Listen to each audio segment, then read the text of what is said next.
todos. Uma alegria estar aqui nesta oportunidade para juntos estarmos adorando a Deus. Quero agradecer Pastor Paulo pelo convite, que Deus abençoe. Pastor Adilson, Pastora Marcia, Deus abençoe pelo carinho, pela receptividade. Que Deus continue usando e abençoando vocês de maneira especial.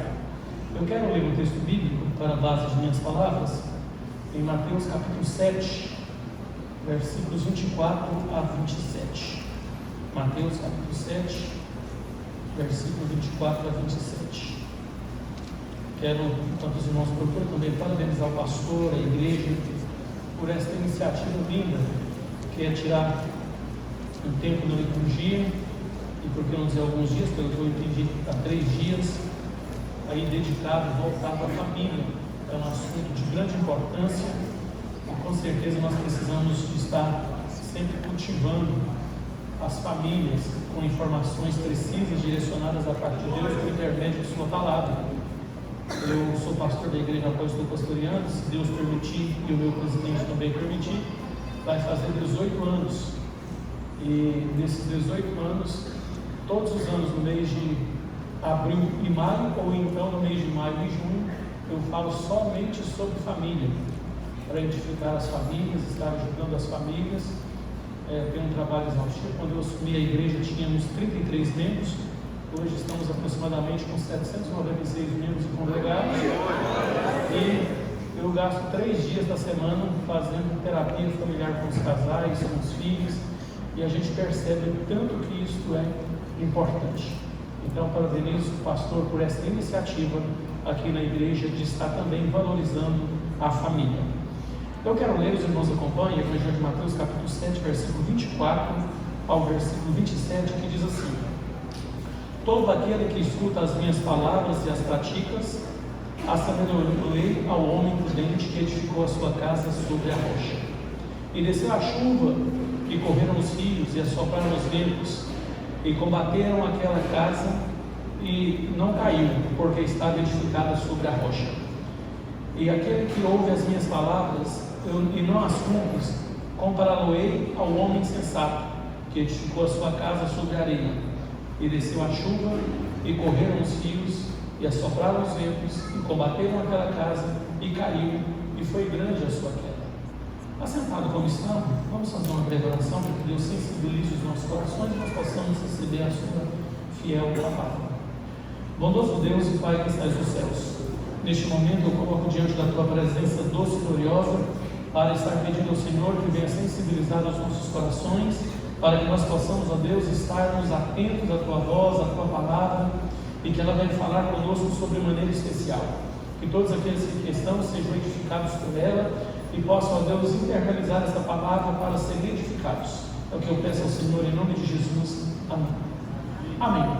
Eu quero meditar com os irmãos, foi até um pedido quando fui convidado a estar aqui nesta oportunidade, a falar sobre os pilares para construir o nosso lar. Tem algumas coisas muito importantes quando a gente fala com família, para casais, que eu quero falar antes de entrar propriamente na mensagem. Primeiro, eu não vou falar nada que vocês não saibam. Eu vou apenas elucidar, trazer à tona alguns princípios importantes que vocês sabem, e que sabem alguns aqui que têm muito mais experiência do que eu. Eu vou fazer, se Deus permitir, 22 anos de casado, então alguns certamente têm bem mais tempo.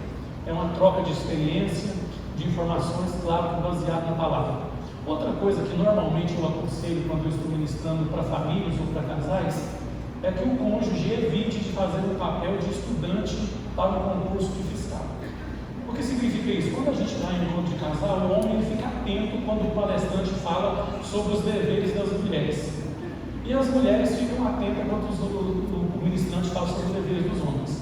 Eles trocam uma função para depois ficarem guerreando e salva a misericórdia de Deus. Pode ainda chegar o ministrante numa briga dessas deles aí.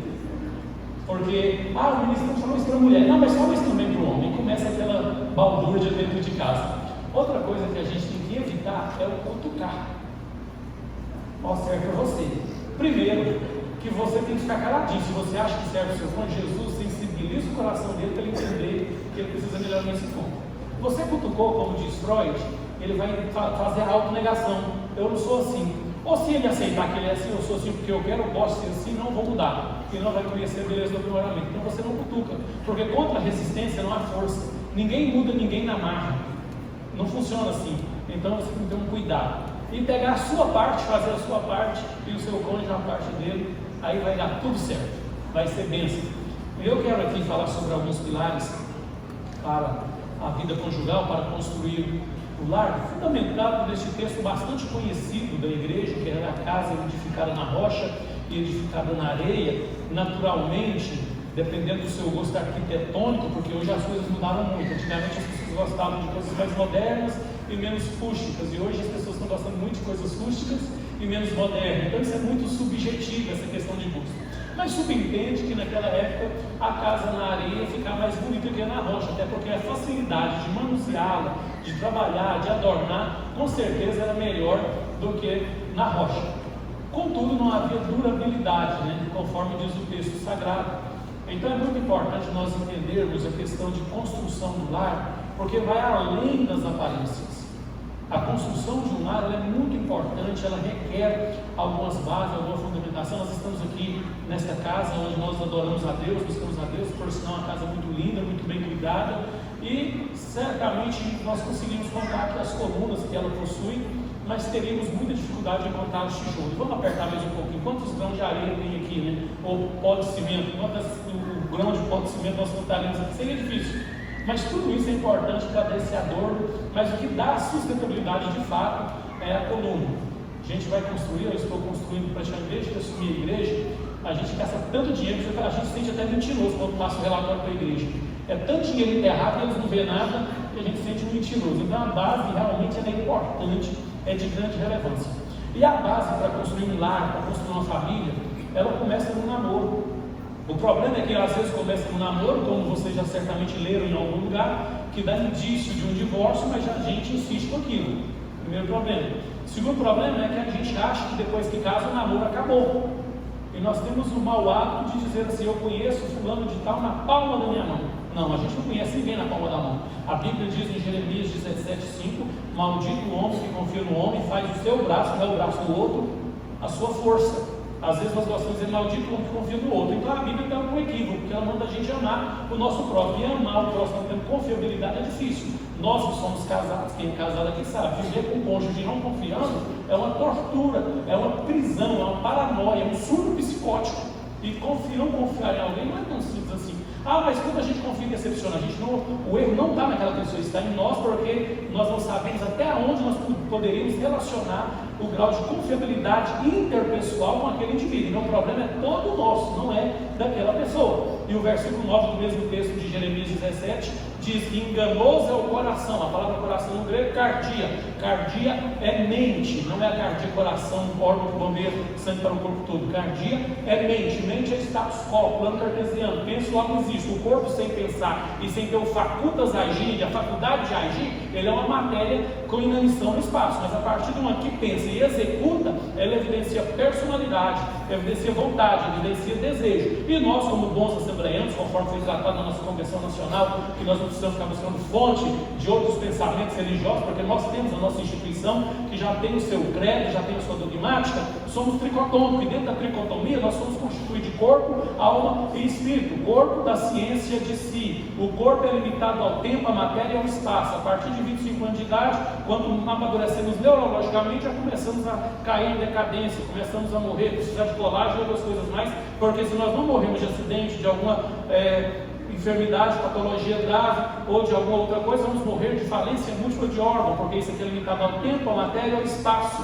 Vai vencer. Isso aqui é o corpo, ele é da ciência de si. Nós temos a alma. A alma você vai estudar no hebraico, no grego, fazendo aí uma junção, uma aglutinação do ruach, nefesh, psique. Aí você vai entender que a alma é da sede de si. Estou triste, estou alegre, eu reconheço a minha existência, que é o plano cartesiano de René Descartes. Aí tem o espírito é uma necessidade interior de Deus. É por esta razão que, mesmo também como filósofo, eu discordo de uma pessoa falar que ele é ateu e não acredita em Deus.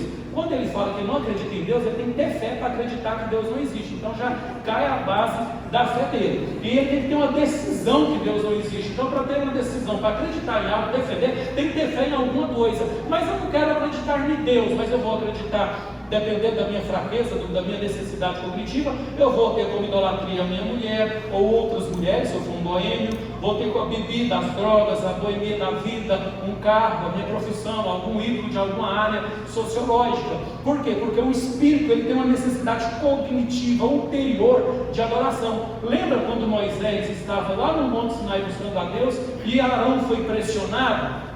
Eles queriam adorar alguma coisa, qualquer coisa. Arão teve uma ideia meio imediata, fez um bezerro de ouro e falou: pode adorar isso aqui. E eles foram adorar. A gente tem a necessidade de adorar, seja um ser vivo, seja um ser mitológico, e nós que somos alcançados pela graça e pelo favor de Deus, adoramos o único e verdadeiro Deus. Aquele, como diz o apóstolo Paulo, por ele existimos e por ele nos movemos. E este Deus, que é arquiteto de todas as coisas, ele fez o homem como coroa da criação, como, vamos dizer uma linguajar coloquial, a cereja do bolo. Deus fez o homem a coroa da criação.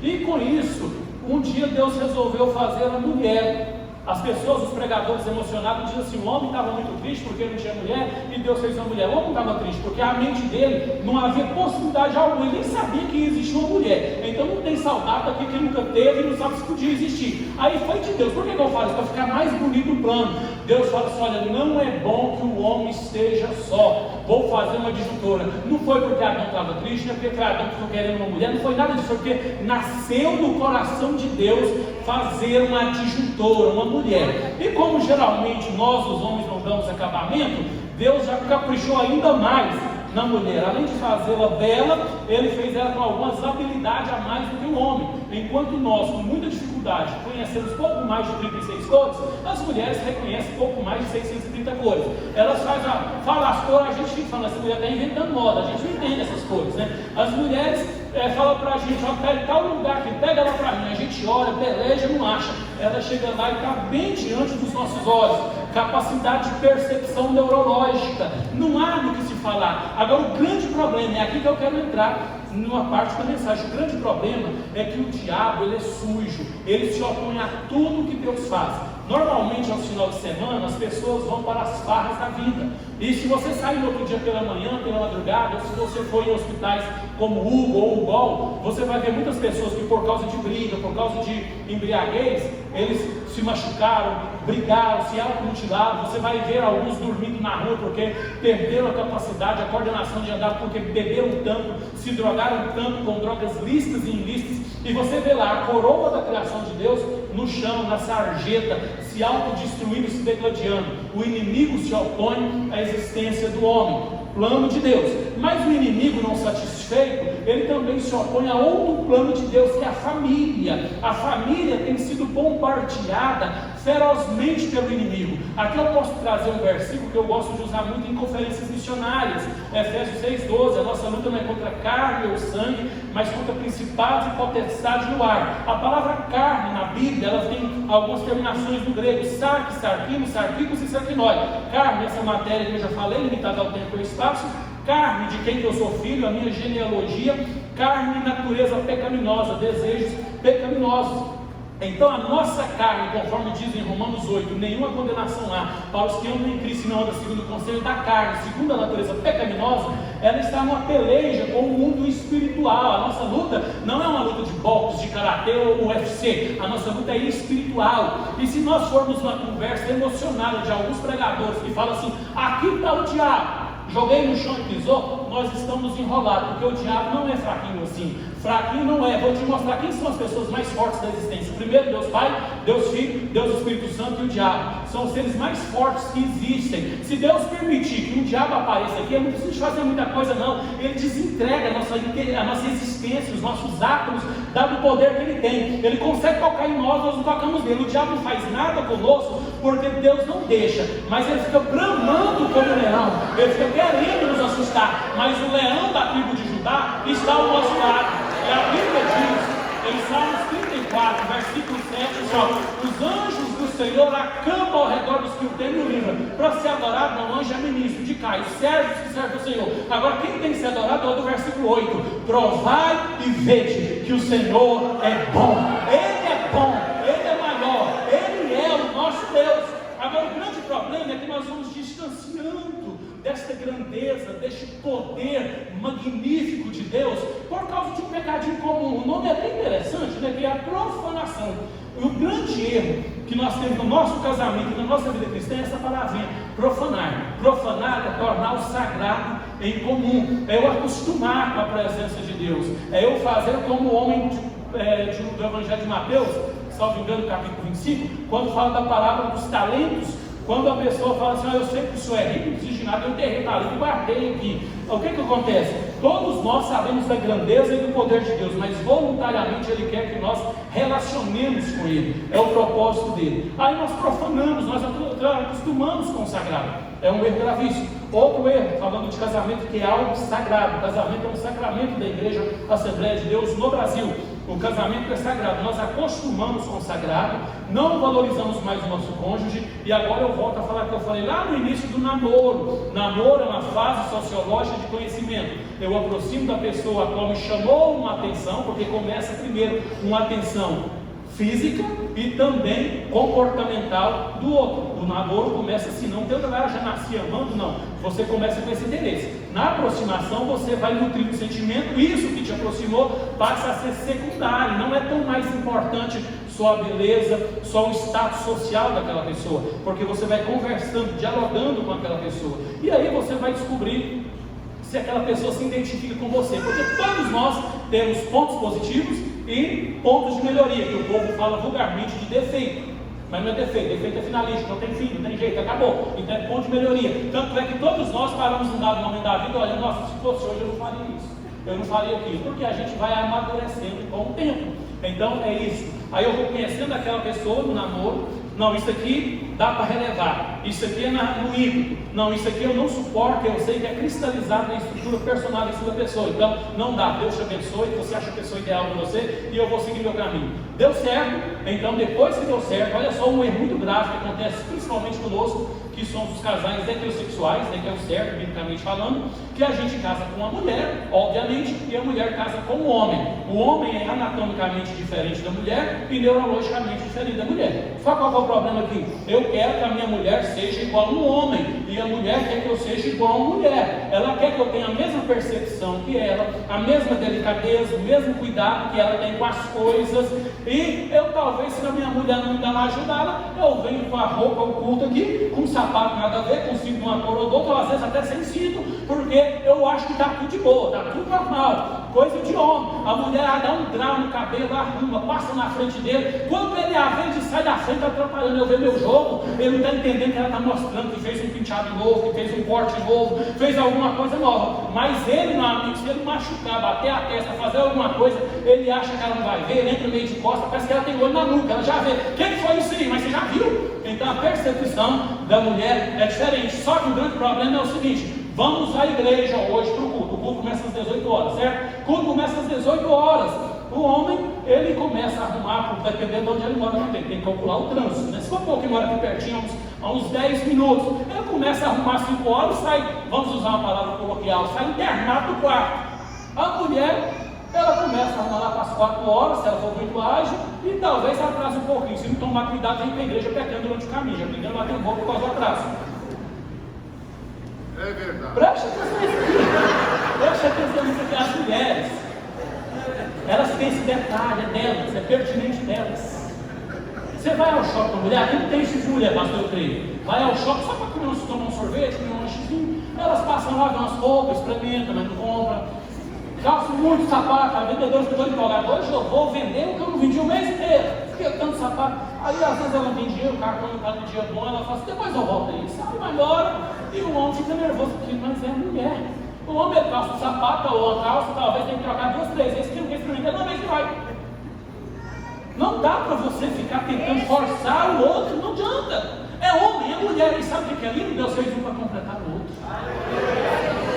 Só que o problema é o seguinte: eu quero que o homem comporte como uma mulher, que ele faça, ele tenha essas percepções. Aí você está muito premiado, se der certo, amém, né? Vai ser bom, vai te ajudar muito, vai ser menos oneroso. Contudo, se não der certo, é isso mesmo. Eu tenho uma filha afetiva, ela é até sobrinha do presidente João Roberto, vocês talvez a conhecem. Eu cuido dela há 4 anos, ela vai casar agora. E hoje ela mandou uma mensagem para mim, eu estava até terminando o estudo que eu estava ministrando no igreja para a família. Ela falou assim: olha, o meu noivo, olha a roupa que o meu noivo arrumou para ir para o casamento. Sabe que o defunto é maior? Aí ela pegou e falou assim: a única coisa que eu deixei para cuidar do casamento foi a vestimenta dele. Nunca tinha que estar mais invocado para casar, nem ser nome disso, ser fraco, sei lá, aquelas coisas. Não tem como esses nossos, né? Se eu mudar a cor, preferência preto ou azul marinho, né? Para casamento. Olha o que ele me arruma. E eu estava com o terno azul marinho, uma camisa xadrez, que é sempre ele com rodeio. E eu falei: o sapato, eu não tenho não, e a gravata, piorou. Eu não quero usar gravata, eu quero comprar. Aí eu disse que foi no lugar terno, não sei quanto, deve ter o valor dele, tá de R$300 a mais de 15 mil, né? Aí foi no lugar R$800, não dá para comprar um mais barato, melhor que um lugar nesse caso, né? Mas não quer, ele está nesse impasse, e ela ficou brava, chateada, o que eu faço? Eu falei: ó, você intervém e ajuda ele, considerando que vai ser seu papel pelo jeito aqui para frente, ajudar ele a ter um vestuário e tal. Ou então você entende que ele vai ser assim mesmo. Mas eu aconselho você, coloque ele mais arrumadinho, né? Mais organizadinho, porque tem um detalhe: o homem, se ele sair amarrotado porque ele quer, a culpa ainda não é dele, é da mulher. Já cansei de ver a minha mãe quando eu dei o pai na vida, ela chora: meu esposo, eu vou passar, tira, por favor, eu quero passar essa roupa, porque ele tinha mais roupa, mas ele ia pegar no fim, não havia passado, tinha acabado de lavar e queria usar ela. E vestia de embora, não, né? Mas o que tem? Deixa eles falar. Eu falei: não, mas eu quero deixar eles falar. Eu olhava aqui e achava que minha mãe, nem disse, eu tomar cuidado e faço a mesma coisa. Se eu deixar a roupa, estava toda achando bonita, minha esposa falou assim: tira essa camisa aí, eu vou passar ela. Não, mas tá boa, não vou passar. Porque ela está cuidando de mim, cuidando dela também, né? Porque o povo fala dela, né? Se tiver que falar. Então a gente tem que entender que os homens, eles têm essa dificuldade, as mulheres têm mais habilidade. E tem coisa que a mulher não vai ter habilidade e o homem tem. Isso aqui, nós podemos fazer da neurociência, da psicologia, principalmente no que tange algumas pressões. Embora Charles Swindoll, ele diz que as mulheres, elas suportam mais sofrimento que os homens, principalmente emocionais. É uma verdade. Irmãos, eu atendo, certamente o pastor Adilson atende também, alguns casos que a gente olha assim, é porque a gente tem que incentivar, biblicamente, resgatar, restaurar o casamento. A gente vai para aquela mulher e fala assim: como é que é a vida? É uma mala sem alça de papelão cheia de pedra na chuva. Complicado. E detalhe: tanto o homem quanto a mulher erram muito quando eles associam com o marido. O motivo, primeiro, está errado, ele está casado com ele, ele não sabe. Porque eu deixo o danado em casa, isso não significa um bom marido. Eu sou uma boa mulher, faço as coisas propriamente, como isso significa uma boa esposa? Quem fala se você é uma boa esposa é seu marido, e quem fala se você é uma boa esposa é sua esposa. Isso é fato. Nós não podemos usar o princípios jurídicos, o operador do direito, sabe o que eu estou falando aqui? Princípio da suspeição. Se é um bom marido, sou, aí você vai ver que é só coisa boa, né? Mas o mau humor, as reações impetuosas, o que acontece? E para edificar o nosso lar ao Senhor, nós temos que consagrar. Nós temos que consagrar. Consagrar é separar, é dedicar, é voltar-se a Deus. A igreja cresceu vertiginosamente, graças ao bondoso Deus e ao trabalho daqueles que Deus tem levantado para conduzi-la ao reino. Mas tem sido preocupante, porque os nossos lares, eles não têm sido lares, eles têm sido uma pensão, um hotel. Quem tem mais experiência de vida aqui lembra que no passado não tinha tanto acesso à TV, e os que tinham economizavam os horários para assistir, porque senão dava para pagar energia também. Porque igual o ar-condicionado, de comprar ele não é tão difícil. Difícil é ligar ele o tempo que a gente precisa, que é quase o tempo todo, né? Na época de calor aqui no Centro-Oeste, né? Agora, o que acontece? Naquela época a gente sentava, fazia refeição junto, falava se estava bem ou mal na escola, ouvia os pais contar como é que eles se conheceram, como é que os avós se conheceram. Nós sabíamos a história da nossa família, como eles começaram a trabalhar em determinada profissão, como que eles saíram da zona rural para a zona urbana, ou fizeram ao contrário, etc. Hoje, se apertar muitos filhos, aí não sabe o que o pai faz. Ele sabe que ele quer as coisas dele até que a hora. Essa é a mais triste realidade. Irmãos, quando a gente atende adolescente, eu fico olhando assim e falo assim: seu pai sabe disso? Eles têm medo de falar com os pais. São coisas terríveis. Dentro da família, são coisas simples. O resultado é terrível, mas são coisas simples, falta de afetividade. A consagração, ela tem o princípio que a gente fala, o princípio de Samuel. Eu crescia o menino Samuel de bem com Deus, comunhão vertical e de bem com os homens. Esse negócio é agradar a Deus e ficar caçando confusão com todo mundo, não. É de bem com Deus e com os homens. Vamos trazer para o lar. Eu tenho intimidade com Deus, mas eu tenho intimidade com o meu lar. A minha esposa me honra, mas eu a honro. A gente não pega os versículos e interpreta de forma errada. Irmão, se Deus fosse fazer do jeito que o povo interpreta essa área de família da igreja, nós tínhamos que ir tudo para o inferno. E eu vou mostrar para vocês que tinha. Primeira coisa, Deus ele sabe que o homem é ruim para amar. Aí Deus falou: ama a mulher. Deus sabe que a mulher é penosa, obedece o homem. Então tudo que você não quer, você faz, em outras palavras. Então você não quer ir para o inferno, então vai para lá. Não é isso não. O mesmo autor que fala o Deus, ele fala assim, Tito: vós, maridos e mulheres, amai uns aos outros no Senhor e sujeitai-vos uns aos outros no Senhor. Viver em harmonia, cada um na função a qual foi chamado. Paulo fala para os filhos sujeitar os pais, que é um mandamento bíblico com promessa, ele ressalta isso. Mas Paulo fala para os pais não irá para os filhos. É viver em harmonia. O grande problema é que essa luta se tornou espiritual e nós não temos entendido como espiritual. Nós queremos na força colocar o cônjuge ou os filhos a fazerem ou não fazerem algumas coisas. E como vocês já ouviram essa frase, vou trazê-la novamente à baila, essa aqui, ó: as palavras convencem, mas os exemplos arrastam. Você conhece aquela história, Deus de Abraão, Isaac e Jacó? É uma oração. Por quê? Porque Abraão orava. Isaac viu ele orando e ele era: ó Deus do meu pai Abraão, eu não te conheço, mas eu sei que ele tem que falar contigo porque meu pai orava. Aí Isaac fala: ó Deus do meu avô Abraão e do meu pai Isaac. Aí a nação de Israel foi orar: ó Deus de Abraão, Isaac e Jacó. Seu filho pode dizer assim: ó Deus de meus pais, o Deus do meu pai, o Deus da minha mãe. O exemplo, sentar culto doméstico ainda faz a diferença no lar. É muito bom o subsídio da igreja com as crianças, com os adolescentes, com os jovens, mas não substitui o meu e o seu papel quanto pai, quanto mãe. Nós temos que consagrar o nosso lar ao Senhor. Eu cheguei, se eu não estiver equivocado, estava cantando essa música: quero consagrar, apresentar o meu lar ao Senhor. Isso é muito importante, buscar o reino. Irmãos, eu fico preocupado com a igreja onde era, porque no meu tempo de criança, o meu sonho, quando eu era adolescente, criança com adolescente, era assim: um dia eu vou ser consagrado à igreja solteiro, porque era quase impossível ser Assembleia de Deus. Era o meu sonho. Aí eu fui consagrado auxiliar com 15 anos de idade, e a diácono com 15 para 16 anos. Foi por 6 ou 7 meses de diferença nesse período, fiz aniversário. E com isso, todas as pessoas que congregaram começaram a buscar esse pessoal, nós tínhamos muitos jovens consagrados. Hoje eu vejo, não é que é errado, jovens querendo ser jogadores de futebol, médicos, advogados, não tem problema. Segmento social, é importante inclusive ocupar esses lugares. O problema é que eu não vejo ninguém querendo ser pastores. E quando quer ser pastor e cantor, quer com fins escusos, quer fama, quer reconhecimento, não entende que é servir, quer abdicar, quer fazer com que o reino seja dignificado.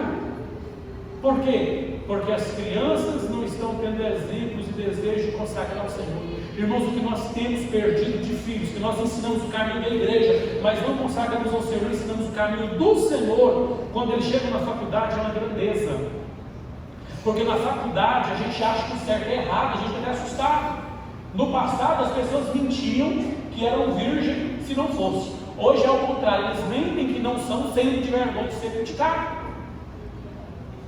Teve um dia que eu fui agora recentemente renovar minha CNH e me passaram aquele prontuário, talvez você fez, sabe disso, e tem lá um tanto de coisa para marcar assim, não, tá? E eu fui marcando onde conta pura. Eu falei: será que o médico vai acreditar nisso aqui? Bebe, não, fuma, não, fui falando, ele tá aqui, eu não faço. Então a gente tem essas preocupações que a gente chama na sociologia de maldade social. Só porque a igreja, ela tem pilares, é arraigada, fundamentada no Senhor. E detalhe, é fé, chama experienciar a fé. Fé é intangível, é transcendental, não toca e tem que ser respeitado. E o grande problema é que hoje nós não temos respeitado a nossa fé. Eu questiono isso muito nos centros acadêmicos. Por quê? Porque a gente traz com muito respeito aos irmãos de outras profissões, expressões religiosas. Qual irmã nossa chega aqui, debocha lá no stand, brinca com as profecias, mas não leva nós para pregar na igreja deles. Não que a gente está querendo, não, é porque se existe esse ato de comunhão, podia também a gente lá, mas vem aqui e critica aquilo que nós acreditamos. Nós não temos valorizado aquilo que é nosso. Nós criticamos o nosso cônjuge, criticamos o nosso filho, elogiamos mulheres alheias, homens alheios, filhos alheios. Mas por quê? Porque nós estamos tendo preguiça de fazer o nosso lar ser uma casa edificada e consagrada ao Senhor. Esta é a mulher que Deus me deu. O que Adão falou? Esta é osso dos meus ossos e carne da minha carne. Esta é a que me completa. É a mulher que eu amo, que eu resolvi viver com ela. Você pode achar que ela tem muitos pontos de melhoria, mas ela me completa. Para você ela pode ser feia, pode ser enjoada, pode ser o que for, pode ser isso, pode ser aquilo, mas é a pessoa que Deus me deu para amar. E nós temos muitas vezes comparar. perdemos a devoção. E isso não pode continuar acontecendo no seio da igreja. Nós temos que ter convicção daquilo que nós queremos. Tem um escritor por nome de Rocco Brugnari, ele diz que a falta de respeito degradia o amor. Viver uma vida a dois é abrir mão do individualismo, não da individualidade. Aqui é uma coisa muito limítrofe. Vocês lembram que eu dizia que às vezes a gente quer transformar o homem em mulher e a mulher em homem? É quando a gente quer forçar o gosto, ter concepção de mundo. Eu vou usar um exemplo muito trivial, talvez bobo, mas eu acredito ser pertinente. Nós falamos as coisas a partir da concepção de mundo personalíssimo nenhum. Por exemplo, se você gosta de determinada coisa, seja comida, seja time de futebol, qualquer coisa, você não consegue entender por que o outro não gosta daquilo que você gosta. Se você olhar para uma pessoa que gosta de pamonha e você não gosta, você fala, como tem desse? Isso é ruim demais. Aí se você gosta, você fala, como uma pessoa não gosta de uma coisa boa dessa? Os dois estão certos. É concepção de mundo, concepção de vida. Assim como eu não consigo entender como alguém gosta ou não gosta. E o grande problema é que eu quero que a minha esposa pense exatamente igual eu penso. E ela quer que eu pense exatamente. Não é assim. Nós estamos para completar. Algumas coisas, a grande maioria nós vamos se identificar. Um vai moldando o outro. O casal é tão interessante, quanto mais eles vão dando certo, daqui a pouco o jeito de sorrir é igual. Só deles olhando para o outro, eles se entendem. Não é só uma questão de chamar a atenção e de criticar, não. Até de falar em silêncio na frente de pessoas, eles conseguem se entenderem. Vai gerando uma harmonia muito grande. Essa é a moldagem que a neurociência fala. Agora, o grande problema é que às vezes é uma falta de convicção. Eu estava esses dias, meus filhos chamaram para assistir um filme com eles, eu fui assistir. Eu acho que muita gente assistiu, eu não vou dar spoiler para você ficar bravo para quem não viu ainda, o Doutor Estranho, né? Porque é bom que a gente vê muito mentira ali, né? O povo acredita no poder, mas o universo não acredita em Deus, né? Nós é tão atrapalhado, pastor, é o seguinte: nós vamos tomar um remédio agora, o médico passa um remédio, nós não sabe quem fez, como é que é aquilo, se presta ou não. A gente sabe que para ser melhor tem que ser ruim. Mesmo gostando de ser ruim, remédio é ruim, tem que ser ruim. E a gente toma, o médico mandou, a gente tem fé que aquele remédio vai melhorar. É assim. A gente entra no médico, no centro cirúrgico, eu já entrei. Você está tão ruim querendo se livrar daquela enfermidade, aquela coisa, você entra no centro cirúrgico. Você fala assim, eu quero ver seu diploma, como é que é ele, quanto tempo de experiência, quantas cirurgias você já fez, onde você mora. Não, a gente entra lá, mas você é açougueiro. Mas agora Deus aparece aqui agora, senão eu não acredito. Está invertendo as coisas. A pergunta que eu ia falar do filme Doutor Estranho, quem viu sabe quando eu falo, chega da mamãe que pergunta para a mulher que tem uma paixão por ela: você é feliz? Aí um dos universos ele é, no outro ele não é, que é o que fez ele bagunçar tudo. São perguntas idiotas que a gente faz pra gente. Eu sou feliz? Eu gosto dessa mulher? Será que é de Deus mesmo? Isso é coisa que a gente faz. Você tem que ter convicção. Porque Deus te deu essa companheira, te deu o livre-arbítrio que você escolher essa companheira, esse companheiro que você tem, o seu cônjuge. Agora, depois de casado, você decidiu que não é mais seu cônjuge, que você precipitou. É difícil, né?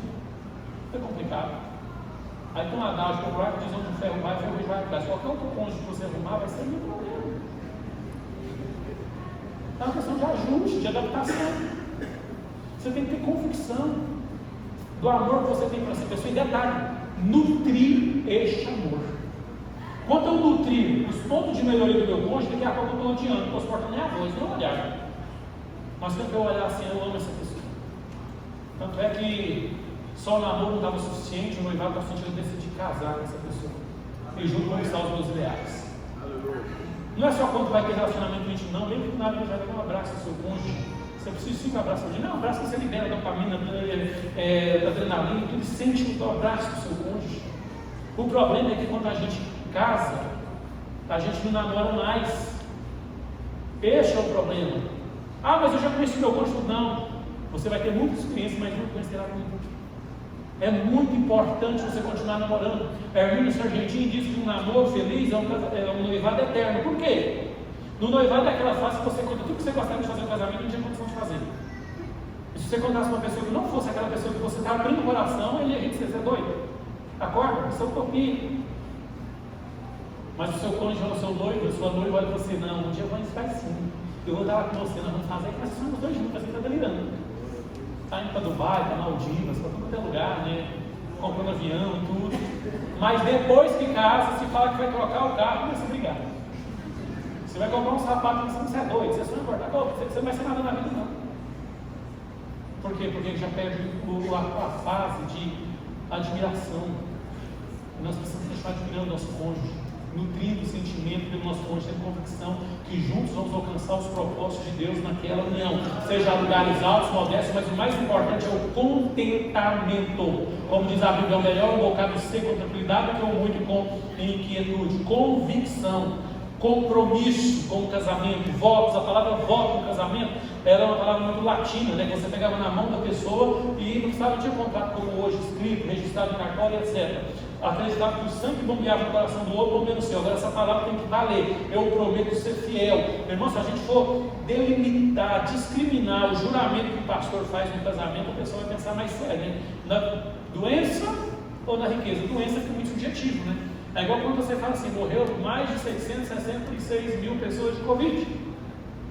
É pouco. Com um Brasil de 220 milhões de pessoas, se morrer 50 milhões, está numa média razoável.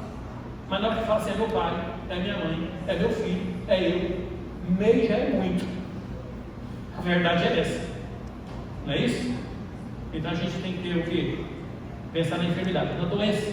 Fica a mesma coisa. Que doença? Pode ficar com câncer, pode sofrer um acidente de carro paralítico, tetraplégico, pode ter um AVC, ter dificuldade de comunicação, pode infelizmente ter uma Covid que, segundo as informações científicas que estão tomando vacina, tem tido sequelas menores, mas no início eram sequelas graves, você não andava, eu ficava gago, perdia parte da memória, da cognição e etc. Aí você pensa, mas não será? E se a pessoa for hipocondríaca, é uma coisa bagunça mesmo. Aí fica doido, dentro de casa. Na riqueza, na pobreza, tá bom, nós estamos trabalhando, está ganhando tanto, tal. E nós que trabalhamos na iniciativa privada, a maioria que não é servidor público, e se não for um empresário, o empresário corre risco, infelizmente, porque o Estado faz de tudo para fechar empresas. Vem daqui 3, 4 anos, ou algumas semanas ou mês, para estar demitido. Aí vem a pobreza, vem a dificuldade. No começo até aguenta, mas vem as pressões, a escassez, e se não tomar cuidado, gera problemas dentro do lar. E os estudos? Quanto caso, os dois é simples, humilde, um vai estudar, não tem problema, importa estudar. É bom que vá os dois para ter casado, né? Não estou fazendo, claro que depende da solidez de cada um, do tempo que está acontecendo, mas geralmente vai para lá e fica preocupado. Eu casei com a pessoa errada, eu vou ser um advogado, engenheiro, doutor, e com essa pessoa aqui. Eu fazia a faculdade de Direito, a última graduação que eu fiz, da 7 que eu fiz, essa graduação que eu fiz, a minha esposa estudava comigo e tinha um camarada comigo, uma história linda do camarada, bem do nada, assim, vendedor de empresa humilde, lutando, esforçado, porque quem todo mundo sabe, a gente estudar depois de mais velho é mais difícil, né? Eu estudei de novo, mas depois de mais velho eu estou sentindo dificuldade, estou fazendo mais um mestrado, o negócio não é fácil não, a gente vai sentir mais dificuldade do que antes, né? Aí o que acontece? Ele um dia começou a mudar. Eu cheguei um dia, saí da faculdade, a esposa dele lá, eu vi ela, ela me adicionou na época, fez 5 anos dos dois, tanto, e eu achei o nome dela diferente, fiquei sem querer a memória do rosto dela. Ela chegou, nós estávamos saindo do chagão da faculdade, ela, pastora Laís, aí eu falei o nome dela, assim, você é fulana? O que você está fazendo aqui, está esperando seu esposo? Não, estou aqui para fiscalizar ele, porque ele mudou demais em casa. E ela começou a falar um tanto de coisa. E ele, policial, assim, já tinha ameaçado ela, falou assim, eu vou te falar um negócio assim. Eu te garanto, se o seu esposo, infelizmente, estiver tendo um relacionamento desse conjugal, não é aqui na faculdade. Isso eu te garanto, ele é meu colega, sempre perto de mim, ele é um pouquinho lerdo com algumas meninas assim, eu vou te mentir para você, só porque ele tem chance nenhuma, porque ele é vencido aqui, ele é um senhor de mais de 50 anos, aqui tem moça só nova, ninguém quer isso não. Só para ajudar ela, para reforçar, né? Aí ela foi embora e me agradeceu muito. Aí um dia, passa um tempo, ele me procura, o senhor psicólogo, eu quero que o senhor me ajuda aqui no negócio, tá? E você fala, não é dele. Aí eu não aguentei.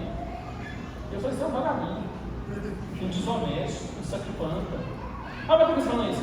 A sua mulher deixou de viver e de sonhar, acreditando que o sonho que você tinha era juntamente com ela, de você fazer o direito, conseguir um êxito na carreira jurídica e juntos alcançar os demais projetos que vocês têm para a vida. Ela se anulou por sua causa. E apertei bastante ele. Resumindo a prosa, no dia da formatura ela foi lá, me agradeceu muito, ele havia melhorado. Infelizmente veio essa pandemia e levou a esposa dele e até hoje ele não sarou. Ele acordou mesmo que estava na orelha dele, viu que a mulher dele era uma bênção na vida dele. Nós temos que olhar para o nosso cônjuge como alguém que é uma bênção na nossa vida. Agora, depois de casar, a gente vai avançando espaço. Tem uma acontecendo com o homem. O cara era pobre que só joga quando perdeu as bênçãos, né?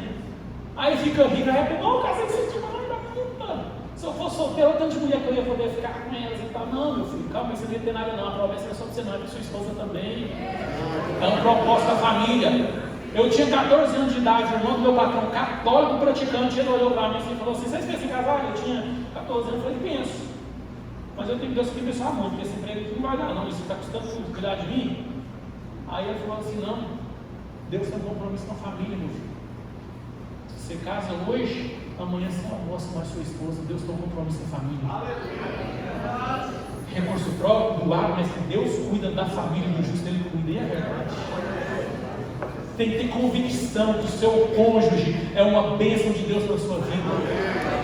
Nutre o sentimento pelo seu cônjuge. Elogie de formas diferentes a mesma coisa se for necessário. Você está lá comendo, não reclama o dia que salgar, que passar do ponto da comida, não reclama isso que uma vez na vida. Se ela reclamar que a pessoa já tem, como diz César e Beccaria, do direito, né? Do direito da pena, a pessoa já fica triste. Eu errei na comida e não dá para te salvar isso aqui, é difícil. Não, amor, dá para comer, não está ótimo, não faz, não acontece tanto que você faz a comida aqui. Aí no dia que ela cozinha, você fala assim: nossa, vou te falar uma coisa que você já sabe o que é. Está uma delícia essa comida. É assim. Nós precisamos de elogio, de reconhecimento. Quer que eu te prove na Bíblia? Nós não podemos fazer as coisas querendo, mas nós precisamos. Jesus curou 10 leprosos, certo? Um voltou para agradecer. Jesus falou: não está bom demais, foi assim? Ele fala: se você entender poesia, ele falou assim: não é um 10, cadê os outros? E tem gente tão ruim, só um exemplo, pastor, não é o seu caso, se o senhor é referência na igreja, o senhor elogia a sua esposa. Tem gente que não diabo não, vai falar assim: mas também pudera, você faz por ela. Não, ele está elogiando porque ele sabe quem é a esposa dele. Se eu for elogiar o pastor Adilson, que olha, o senhor tem um trabalho magnífico, cuidando dessa obra, Deus tem honrado quem abençoado. Aí vão os filhos de Belial para tirar a honra que Deus tem dado entre a bênção, Deus honra que mas também é um povo bacana, inteligente, educado, não. O povo é tudo isso mais um pouco, mas Deus está honrando ele e quer que eu reconheça a importância dele. Porque Deus deu o cajado na mão dele. Eu não sei, mas da minha conta que se Deus não tem graduação, porque isso não é importante na igreja, o importante é ter chamado, vocação e unção, e isso ele tem. Aqui pode ter gente mais rica, mais doutor, pode ser o que for, mas a bênção que Deus deu está na mão dele. Para abençoar a família.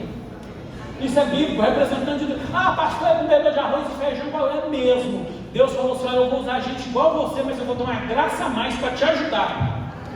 Pronto.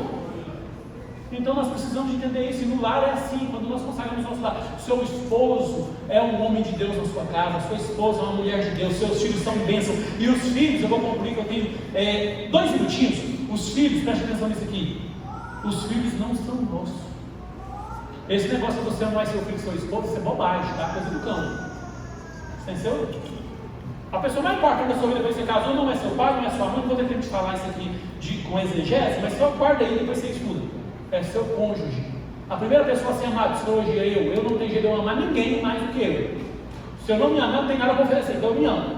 E a partir do momento que eu me proposto, me casei, eu amo a minha esposa. Sem ela eu sofro, eu adoeço. Eu não vou para frente, e ela da mesma forma.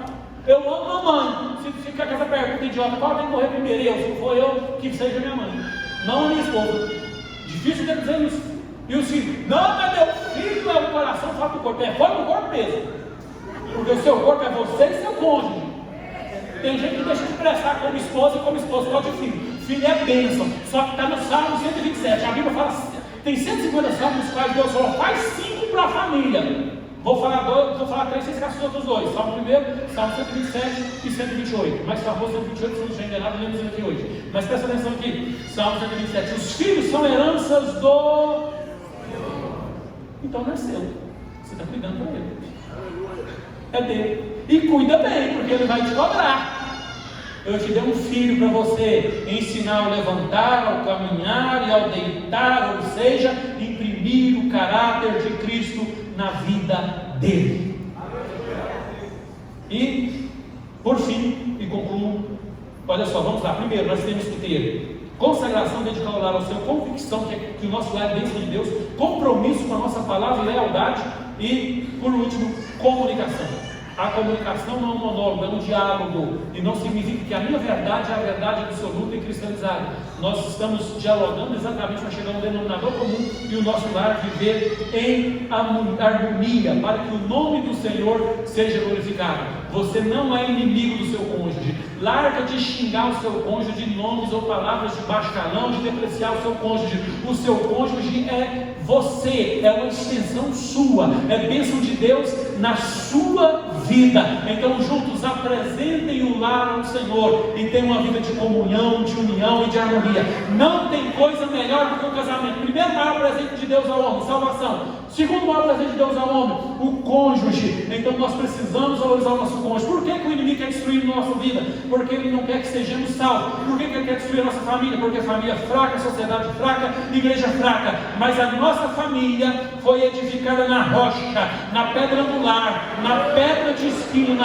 E nós vamos colocar Cristo no centro da nossa vida, da nossa família. Ore pelo seu cônjuge, ore pela sua família, ame a sua família, porque é a maior dádiva que Deus te deu para você cuidar. E como diz John Maxwell, nenhum sucesso compensa o fracasso no lar. Não adianta ter uma mansão no melhor condomínio da cidade e não ter uma família guardada e protegida por Deus. Deus abençoe. Muito obrigado.